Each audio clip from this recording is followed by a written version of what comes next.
My name's Lori Oberman. It's 8 o'clock, so let's start. I need just one last door to close.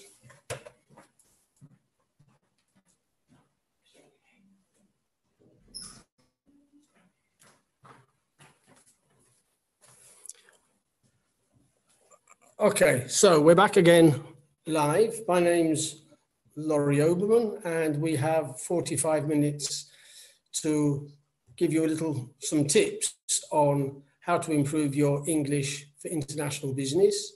Let's start straight away. Please allow me to introduce myself. As you can see, my name is Lori Oberman. I'm the CEO of Talking Business, and I'm in charge of, or responsible for, running courses and seminars, and now of course webinars, in English for international business. And again, this is a good way to introduce yourself just in a few sentences: name, position, company, and notice in charge of doing something, running courses in English for international business. And I'm here to give you some advice on English for international business. And my first question is going to be, do we use advise with an S or advice with a C? To make this a little clearer, let me go straight to an explanation which I can find hopefully right here.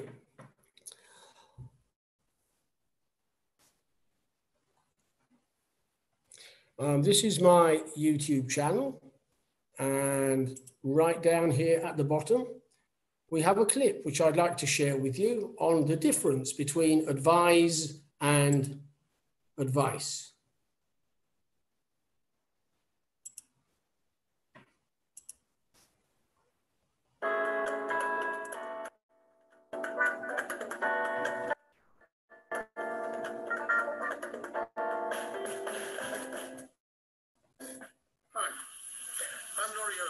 CEO of Talking Business, consulting and running courses and seminars in English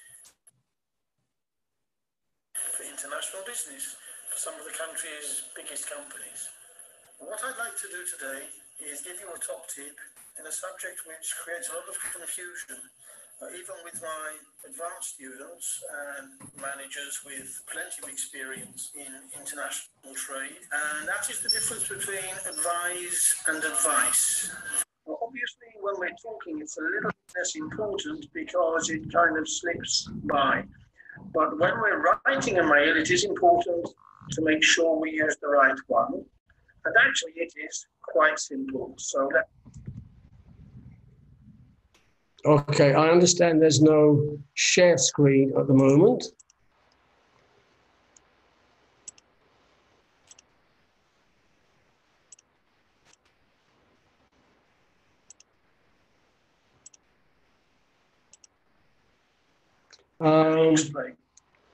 Advise with an S is a verb, an action.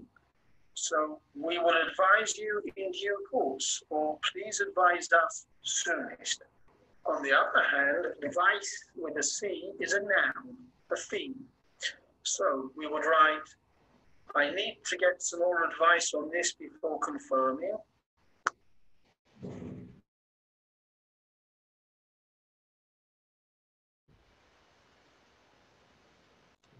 Appreciate your advice on this matter, or even we are considering taking legal advice.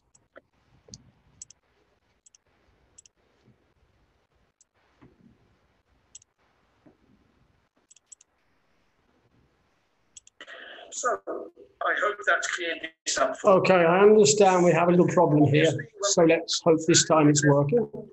Because it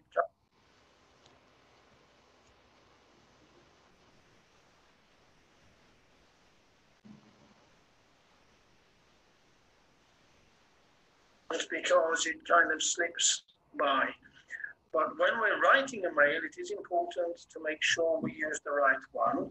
And actually, it is quite simple. So let me explain. Advise with an S is a verb, an action.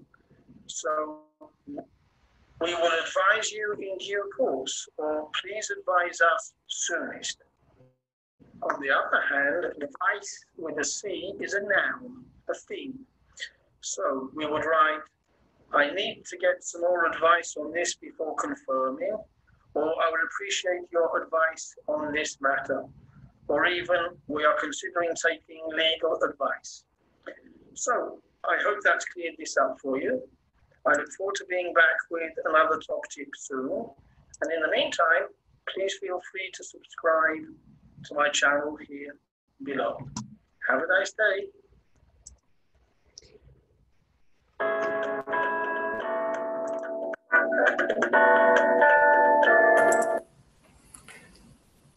Okay, so advice with a C is the noun.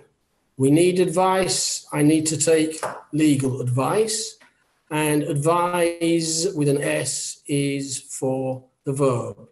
Please advise us, or please be advised.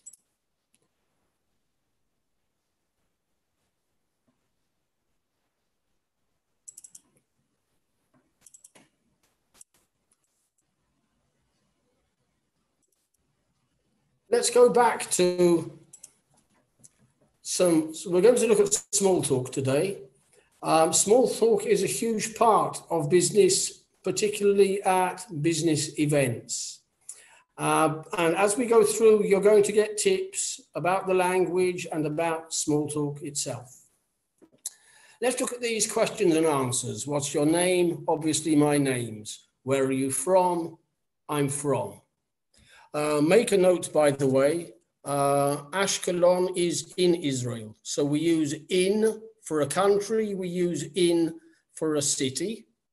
We also use in for a year, and we also use in for a month. So I joined the Chamber of Commerce in 2009, and my birthday is in August. Okay, so in for a city, for a country, for a year, and for a month. Then we come to where were you born? This is interesting because I hear where do you born, where did you born, where are you born, where have you born, where have you been born? There's only one possible question and only one possible answer. Where were you born? And the answer to that is I was born. It's the same verb. Where were you? I was. Then we move on to the next question. So how long have you lived in Israel? Have you lived is something which starts in the past and continues until now.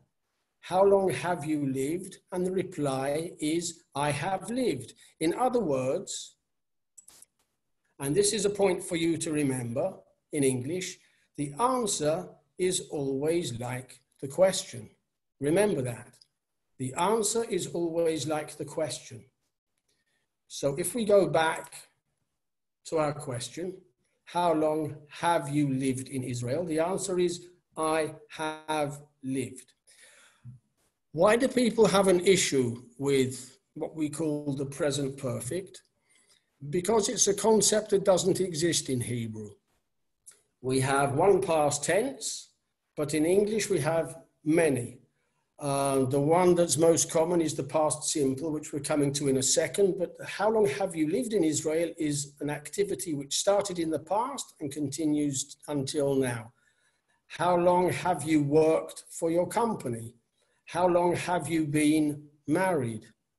How long have you been licensed as an accountant or a lawyer? So remember the basic rule.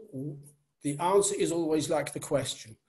Here we have a small issue as Israelis. We're great talkers, but we're not such good listeners. And if we listen to the question, the person asking will already have done the work and figured the grammar out for us. So we have to learn to listen a little bit more. So if we listen, how long have you lived? I have lived. When did you come to Israel? This is an action in the past that's finished. When did you come?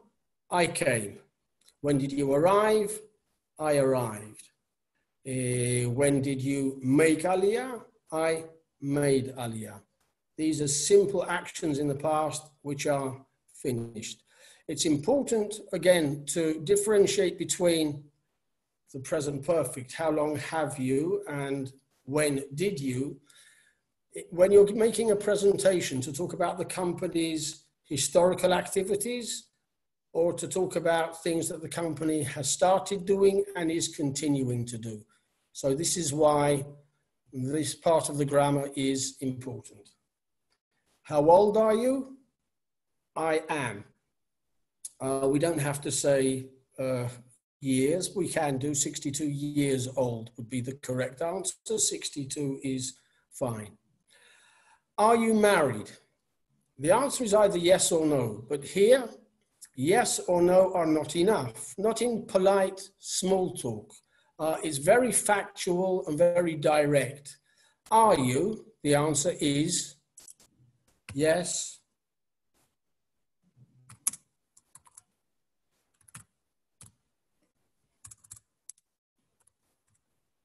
I am, or no, I'm not. Are you from Ashkelon? Yes, I am. Are you from Tel Aviv? No, I'm not. Do you smoke? Now this time the question is not an are you question, it's a do you question because of the verb. Do you? Yes, I do. No, I don't. Again, all we have to do is listen because, as we said a minute ago, the answer is always like the question. So if we remember to listen to the question, then we will know how to answer. How many children have you got? I've got. We could also use how many children do you have? In which case, the obvious answer will be I have. Small talk. As I mentioned before, small talk is an important part of business, particularly at conferences and seminars, but not only. Also, when your visitor comes from abroad, as they will do again when we get through this current health crisis, or when you are visiting them, there will be business lunches and business dinners. And a lot of time is spent getting to know each other. Let's have a look and see how important one expert believes small talk to be. And he'll give us some tips on what we can talk about, what we shouldn't talk about, and where we need to be careful.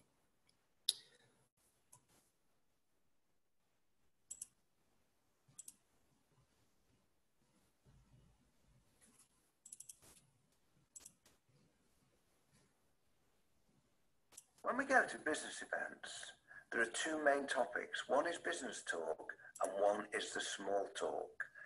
The small talk is the majority of the talk. I reckon somewhere between 70 and 80% of the conversations we have at an event is all about small talk.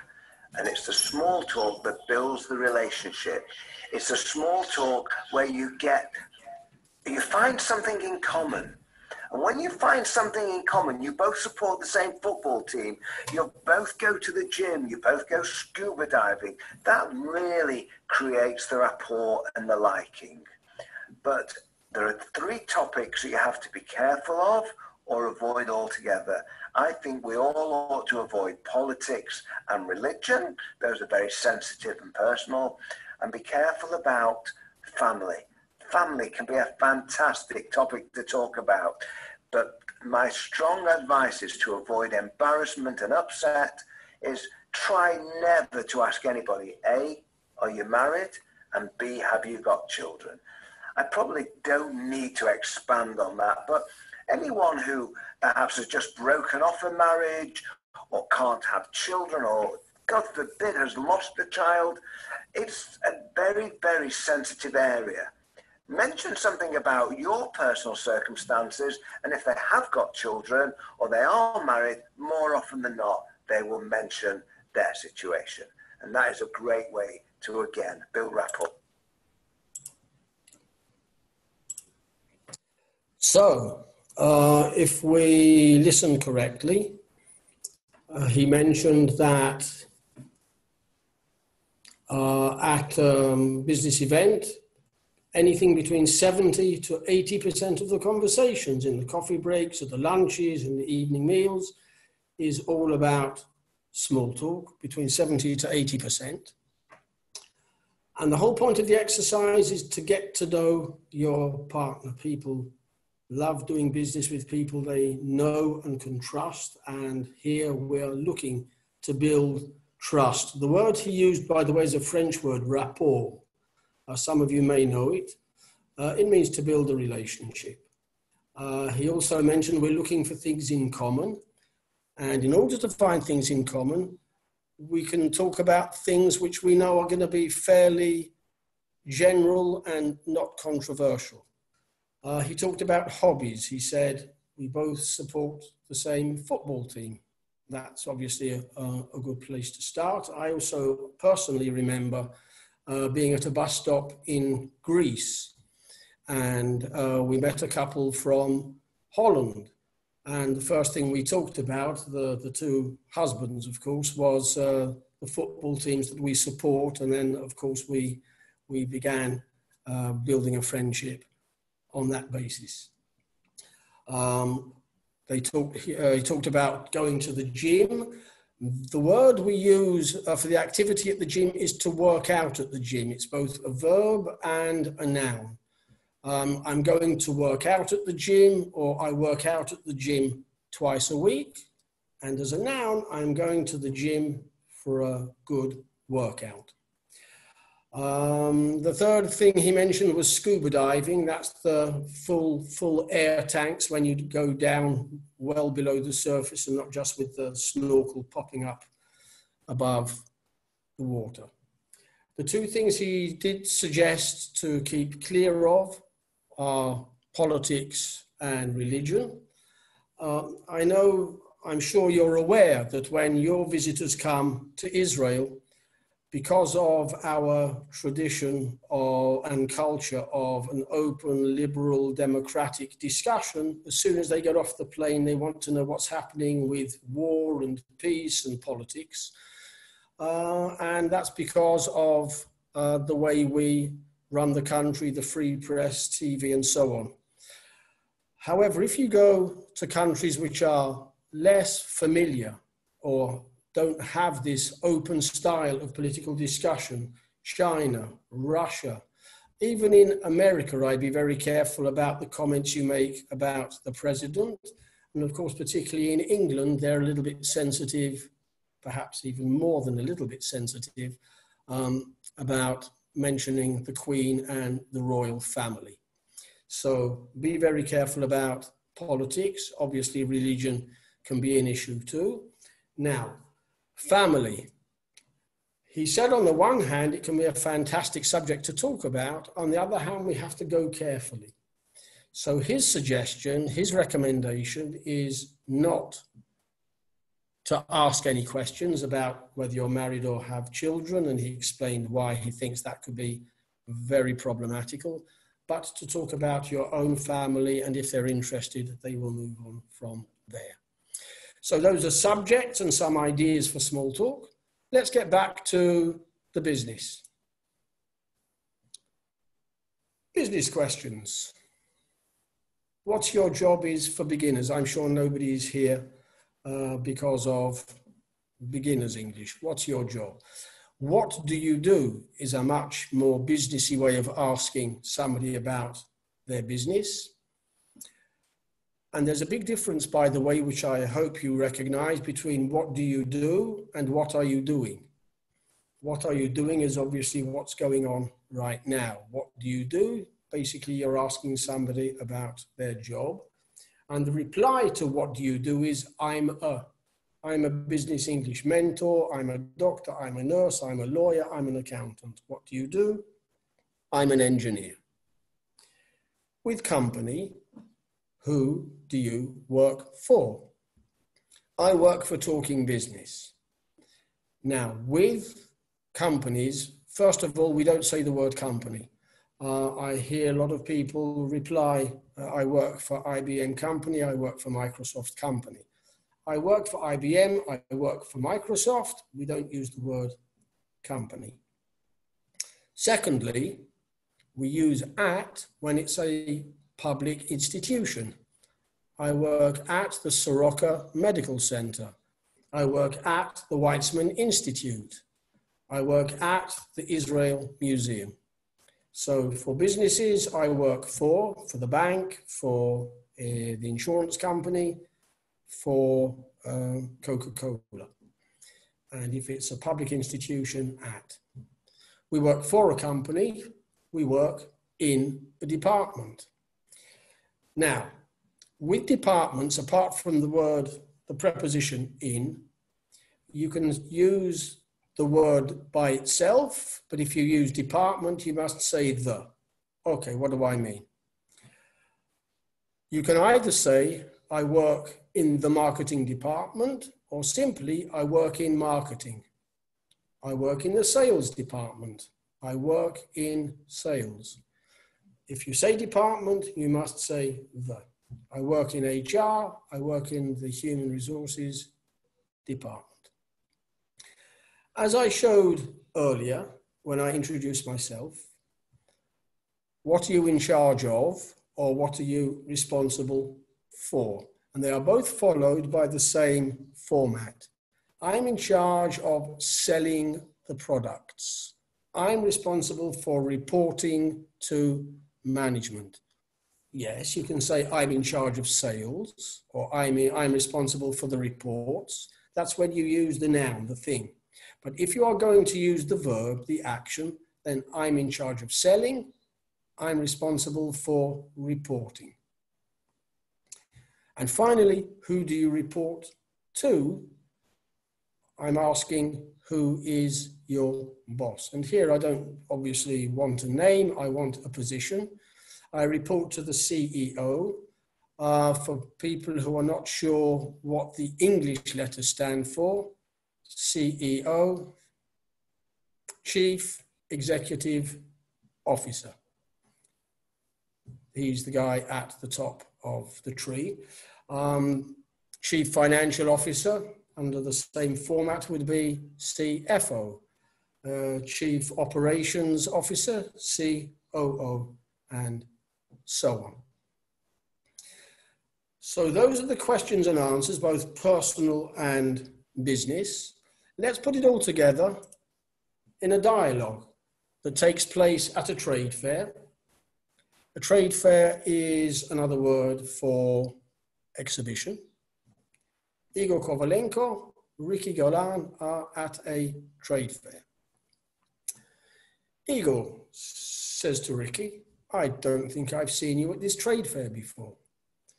Now, this is a very informal way of introducing yourself, breaking the ice, coming up to somebody and beginning a dialogue. You can't just walk up to somebody, stick out a hand, hi, Lori Oberman, nice to meet you. I don't think I've seen you at this trade fair before is informal. Please allow me to introduce myself, or may I introduce myself would be very formal.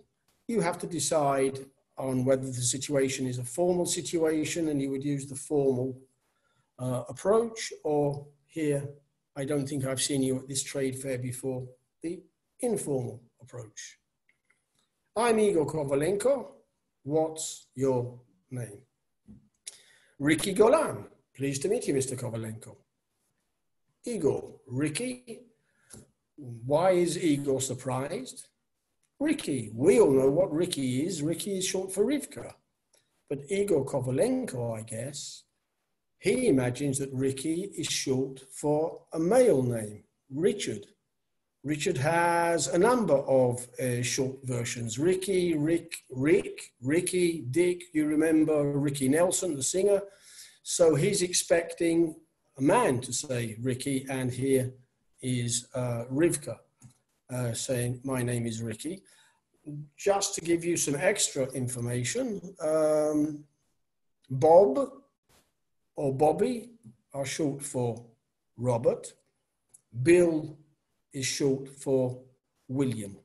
So get familiar with those if you are going to an Anglo-Saxon country, so you'll not be surprised that the official name perhaps that you see on their email is not quite the same as when they introduce themselves to you informally. So Ricky, and Ricky, because she's been here before and knows that people get confused with her name, is smiling and says, yes, it's short for Rivka. Here's my card, thanks, and here's mine.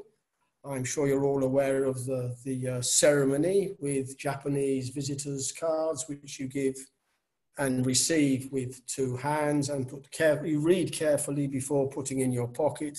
You do not put it in your back pocket and sit on it. That would be very insulting to your Japanese partners. Where are you from? Moscow, and you. Don't forget, we have to keep the conversation alive. We want to build a bridge. We want to create a relationship here. So we just don't want one part of the information and then to stop the conversation. Where are you from? Moscow, and you. I'm from Tel Aviv. Igor, really? Some friends and colleagues of mine moved to Israel a few years ago. Engineers, technicians, computer people, you know the kind of thing. Again, this is the small talk. He doesn't just want the information. Ricky says, I'm from Tel Aviv, and he says, okay, end of conversation. Keep it going. Add a little bit of interest to the conversation. Build a bridge and make contact.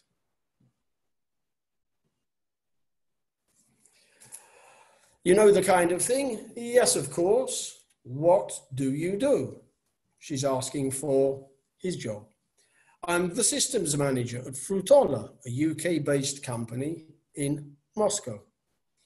Notice, I'm the systems manager at Fruitola, so we understand there is only one, and I am it. I am the systems manager. If there were more than one systems manager, if there were a number of systems managers, then Igor would say, I am a systems manager. And a UK-based company in Moscow, so it's a British company with a branch or subsidiary. We don't say daughter company, we say subsidiary, a subsidiary in Moscow. Again, oh yes, we're keeping the conversation going. Now, I'm in charge of, and we have the verbs monitor and maintain. What did we say about I'm in charge of? Should be followed by I'm in charge of monitoring and maintaining the computer system in our Moscow office, where we have over 250 computer terminals. Now, that's the information, but we want to keep things going.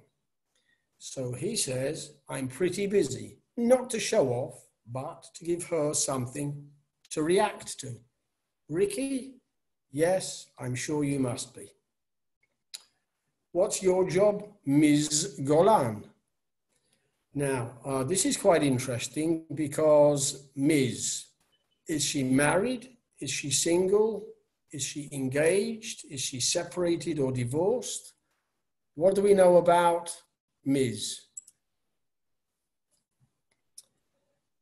Miss, M-I-S-S, would be single. M-R-S would be Mrs. and married. M.S. is the female alternative for Mr. M.R. in English. Mr. does not tell us whether or not the person, the man we are speaking to, is married or not. It just tells you that he is a guy. So MS tells you that the person you're writing to or relating to in conversation is a lady, without giving away her family status, because in business, family status is not particularly important. So, what's your job, Ms. Golan? And Ricky says, I work, Spytrap is the name of the company, so I work for Spytrap, an Israeli antivirus startup. Yes, I know we're tempted to say antivirus, but the word is an antivirus startup. I'm a sales manager, meaning there's more than one. Remember, we had the systems manager. Here we have a sales manager. And I'm, let's have a look at towards the end of the sentence, European sales department. So department, I'm in the European sales department. I'm responsible for corporate customer accounts, such as large hotels and restaurant chains. A chain of restaurants would be Pizza Hut or Burger Ranch or McDonald's. A chain of shops would be Shechem Electric or Mashbir. So that is a chain. Igor, really? That's interesting. It doesn't have to be opera, but a reaction rather than or nu or some other Israeli expression which doesn't really show interest in what the other person is saying. Let's move on to complete the conversation, the dialogue. Now, how long to work for Frutola? We understand it's not his first day, so it starts in the past and continues until now. How long have you worked for Frutola, Mr. Kovalenko? And look at the answer. How long have you worked? Answer, I've worked for 5 years. I've worked there for 5 years. When did you join your company? I joined in 2007. Look, we'd love to get into the Russian market. Is your IT manager here by any chance? Another important point, ladies and gentlemen. Try not to use I want, we want. It's very direct and a little bit childish. I want a drink, I want an ice cream, I want to go home, I want my mummy. It's not really a businessy kind of expression. We'd like to, we would love to.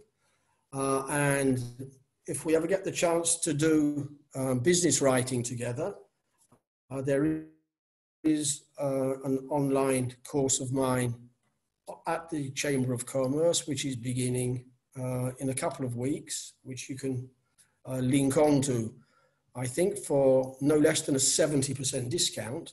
You will notice that all the expressions that we use, or a lot of expressions, not all the expressions, a great deal of expressions that we use in formal business writing is we would, I would you. It's very polite, very indirect, very formal, very businessy.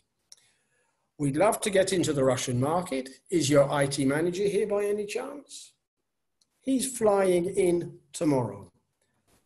Here, by the way, we use the present continuous for a plan. I know he's coming tomorrow. He's flying in tomorrow. I'll give him your card. Would you? Thank you so much. So I think we've dealt with small talk and we covered quite a lot of grammar there. I think you have plenty to go over in your mind at the end of the session. The last thing I'd like us to do is to look at a business profile. And this is both personal, a little bit personal and businessy at the same time. A lot of people get stuck in the situation where they don't know quite how to present themselves in as few sentences as possible. They don't want to give somebody their entire CV over a cup of coffee, but they do need to try to express themselves, where they're from, what they're doing, what their company does, and so on, and a little bit of personal stuff perhaps to do with hobbies or free time activities. So let's have a look. My name is Derek Sterling and I'm Scottish. Don't forget, someone from Scotland is Scottish. Johnny Walker is Scotch, but only Johnny Walker is Scotch. Scotch whiskey. Derek Sterling is Scottish. I live in Hadlow, a lovely English village.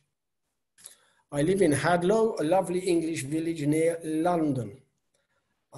In most of my groups, I have people telling me about their wonderful trip to London. It's interesting, but it's not quite the name of the capital of Britain. Try to say London. It's what Londoners tend to attach to rather than London. I live in Hadlow, a lovely English village near London, and I work for the Swire Group, Britain's largest private company. Again, I'd like you to notice here that if you say group, you must say the. So I work for the Core Group, I work for the Klal Group, I work for the Chil Group, or whichever, I work for the Tshuva Group, or whichever group you are working for. Britain's largest private company. The group's activities are divided into 5 business areas. Shipping. Now, I know a lot of you do your shopping on eBay and Alibaba, and the price of the goods is $10 plus shipping. That's not what they refer to here. What they mean is, as a large group, they own ships. So here, shipping is Sapanut. 5 business areas: shipping, aviation, Tufa, property. Now, because I'm talking English, I use the word property. My brother in London talks about property prices in London being very high. My Houston brother-in-law talks about real estate. So property in this context is land and houses, businesses, and so on. In what we would call Nadlan, Americans call real estate. In British English, we talk about property. Industries, Tasiyot, and trading, Sachar or Mischar. Our best known company is Cathay Pacific Airways. By the way, notice they talk about our best known company. They don't necessarily talk about the biggest company in the group or the most profitable company in the group, but the one that people tend to identify the group with. Bear that in mind when you're writing your profile. Small can be beautiful too. It doesn't have to be the biggest or the most impressive from the point of view of size. I work at our London head office. We could also say headquarters. I'm head of corporate finance, and I'm responsible for developing the business of the group. Notice again, responsible for some activity. I'm responsible for doing, responsible for developing the business of the group. I'm always very busy and I don't have much free time, but when I do, I like fishing and I grow my own vegetables just for fun. So when you are writing your profile, and why should you write it? Because when you get to know it, there are very few words here. It's what I call an elevator introduction. You're going to a conference or you're going to a seminar. You want to introduce yourself and your company briefly, but accurately. This is the perfect tool for you to do that. What does it say? It says who you are and where you're from. It says one word each about the company's activities in case they haven't heard of your company. You say a few words about where you work in your job and a few lines, a line or two about your hobbies. So when you're writing your profile, use this format. Just a couple of lines about yourself, your company, your position, and your hobbies. So that's your business and personal profile. We're getting near the end of time. I thought we would have a quick look at some business writing as well.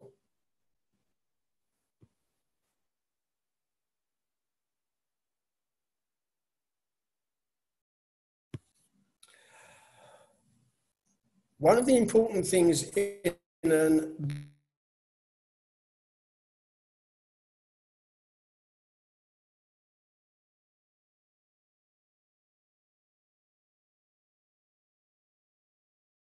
business email is possible. That in me, on the other hand, it's not enough to write info, invoice, problem, or whatever the one word is trying to describe. Let's have a quick note to see if you've heard from production about the new schedule. We need the information, the info for tomorrow's meeting. Let's see. Well, should I write new schedule? Is that enough? Well, no, because it might be the shipping schedule or the schedule for preparing the financial reports. So new schedule is not enough. Okay, new production schedule, fine. We need the info for tomorrow's meeting. So how am I going to get that into the headline without writing it all again? New production schedule, urgent, or urgent new production schedule. Be careful when you use urgent. Yes, I know everything that you do in your company is urgent, but if we write urgent on every mail, then in the end, if everything is urgent, then nothing will be urgent. We have ASAP, as soon as possible. Even more urgent than urgent, we have one more. For example, the CEO is on his way to the airport, but you suddenly discover his passport is still on his desk. That would definitely be top urgent. So ASAP, urgent, and top urgent. So here, urgent, new production schedule, or new production schedule, urgent. Number two, we still have time for one more. Many thanks for your email. The handbook for the XL20 motor is now available online at www.handysgardensupplies.com. So what is available? The XL20 motor? No, the handbook. But what handbook? The XL20 motor handbook. So I think we just need XL20 motor handbook available. Last point to mention here, by the way, I don't know if you've noticed, we don't use all the little words, the, in, to, of, for, by, with, just the main words that convey the message. We don't write a sentence, we just write a headline as you see in the newspaper. Let's go back just here to finish up with the links to the Chamber of Commerce. This is the link to the Business College in the Chamber of Commerce. There is a business writing course that will be uploaded and broadcast starting on the 19th of April. You can get details on the Chamber of Commerce website, cbc.org.il, or on the phone at star 8111. And I understand that the Chamber of Commerce is offering an incredible 70% discount for you to be able to enjoy the business writing online webinar or course. I think it's a full course. I can't remember how many hours, but it's a number of meetings. It's been a pleasure meeting you and working with you. I shall give you through the chat, I shall send my own website so that you can have a look at my website and contact me with anything regarding today's webinar if you have any questions about the vocabulary or grammar or style. Thank you very much. Have a good evening and Chag Pesach Sameach. Bye for now.